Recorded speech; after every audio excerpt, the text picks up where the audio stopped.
and just a reminder, no live streaming, please.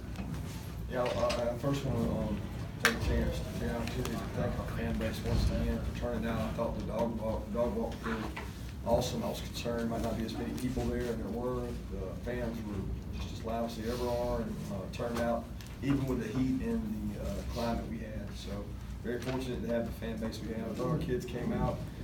We were sloppy at times organizationally as far as substitution on defense, and we got some silly, stupid penalties early on offense. But they came out fast. They came out physical. They answered the challenge, which was to own the standard. We challenged them to say, hey, creating a standard here that you play to this level, regardless of who you play. Now you got to go own the standard. And I really thought the players tried to do that. Sometimes holdings and that kind of thing is an aggressive penalty. But that's frustrating. And then organizationally, we got to do a better job defensively of having the right people on the field. Other than that, I'll open it up. Kirby, I know a football game can be put in perspective with what's going on in the Carolinas right now. Yeah. When this game was changed, did it mess up anything routine-wise for you, or were you worried there might be distractions that could come along with that? Well, you always concern yourself with distractions, but I certainly didn't think that at the point they made the decision, it didn't affect us. I mean, our kids were prepared to do anything. We would have gone to a movie. We didn't go to a movie. We would have had a walkthrough on Saturday. We didn't have a walkthrough on Saturday. We had it on Friday. So it moved some things up for us. But our kids understand it, and I'll be honest with you, our kids kind of embrace playing in the heat. They think it's an advantage for them. They like doing it. Kirby, Holyfield's obviously a guy who's had to wait his turn here for a couple of years. Can you just talk about his development and take advantage of it? What you see is what you get. I mean, what you guys see, he's like that every day in practice. I mean, for 2 years, you know, like I told y'all before, Sony and Nick got all the accolades and got all the credit, and deservedly so. But those kids last spring, talking about Holyfield and Harry, and they showed me right away what they had, because they got a lot of carries last spring. They handled it well, and they were really physical. And I thought we got 2 good backs that nobody's going to know about. And I thought Elijah showed some explosiveness today. He's really hard to tackle. He's physical. Had a good blitz pickup. And he continues to work on his hands. That's something that kid stays out there every day after practice working on. And he'll be the first to tell you that he wants to overcome that as one of his weaknesses. But tell you what he's got a heart of gold, and he really works. He leads by example, and the other players respect Holyfield because of the way he works. Coach Jake Clark today held the ball uncharacteristically a couple times, took some shots. What was going on there on those plays?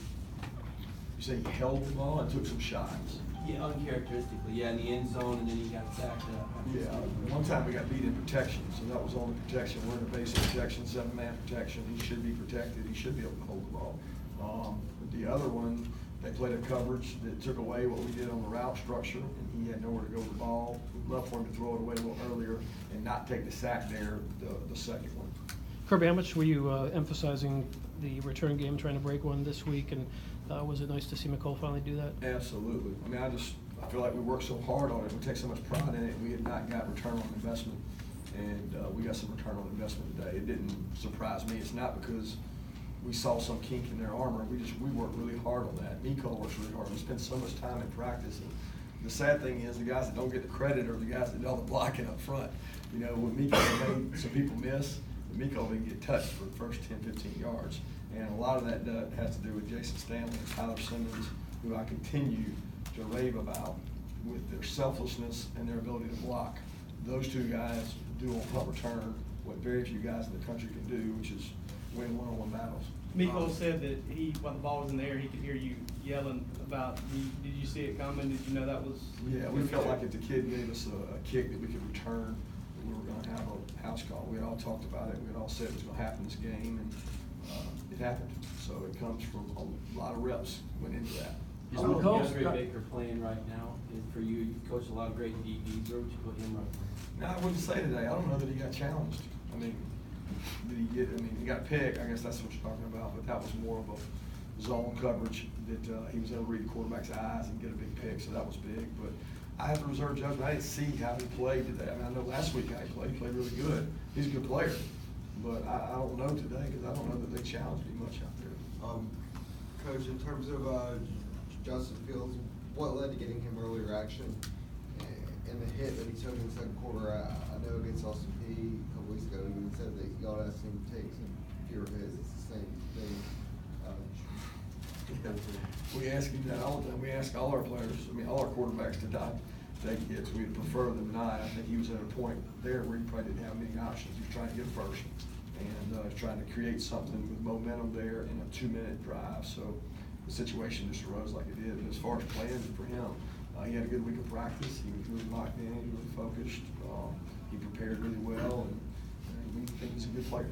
So we're trying to find ways to get good players on the field. Coach, DeAndre Swift didn't play a whole lot after earlier. Was that an injury or just coach's decision? No, I thought DeAndre played the first drive. He had the first 2 or 3 carries. We rotated pretty much after that, and then once we felt like the game was in hand, we were going to play some of those other guys who hadn't had as many carries. Coach, in the second quarter, it appeared Brenton Cox and DeAndre Walker, they got like a little spat. Do you know what that was about? Love. Oh, okay. They love each other. Sometimes when you're playing football, you have spats. So sometimes when you care about somebody so much and you want them to do something right, you encourage them to do right. But they did, and we handled it internally. It's not a big deal. They're both over, and I respect both of them, and they're great kids, and really feel proud of the way it was handled and the way that they both have fire.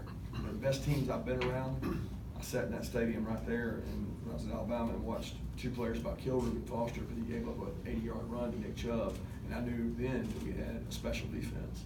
Well, today showed me some fire and grit that regardless of the score, the standard's here. If you don't play the standard, then you're going to be called out. Kirby, the guys have talked about wanting to rush the passer better. There were no sacks today, but what did you think of the pressure and what could be improved? I didn't think we ever got a chance to rush the passer. Put a stopwatch on that guy had the ball. So I'm looking more at total yards per completion and how many points they had on the scoreboard. That's what matters to me. You know what I mean? I know everybody wants sacks, everybody wants pass rush, but if you put a stopwatch on it and you take the whole offensive line off the field and don't block anybody, I don't know that we could have got there. So you better defend the pass. You came out a couple of times in the first quarter, I guess, with Akil and Miko on punts that rolled. I think one rolled to the 11, one rolled to the 6. What are you wanting them to do there when it is not right to them and it starts rolling? What's your message? Well, it's different every time. We've got rules of engagement. You know, if we send somebody back there during a punt safe and we're not returning the ball, we want them to fair catch it. If they don't fair catch it, get away from it, don't be near it.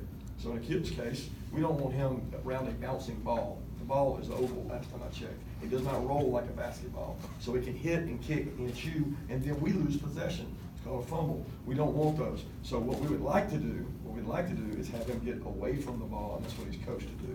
And he's got to have more discipline to do that. Miko's case was different. We were trying to return the ball. We want him to try to field it, and if he can't field it, don't let it roll down inside the 10, where we lost some hidden yardage in the game where we had to start back up because of decisions of returning. Kirby, you've talked about JJ and Jason and Tyler and Riley, all their physical blocking. To see all 4 of those guys get in the end zone today, I mean, I think 3 of them was their first ever touchdown. What's that like for you as a coach? Oh, great. Great for the kids, not for me. I mean, those guys work hard. I mean, those wide receivers, they go over and work every day. They team run, they go block.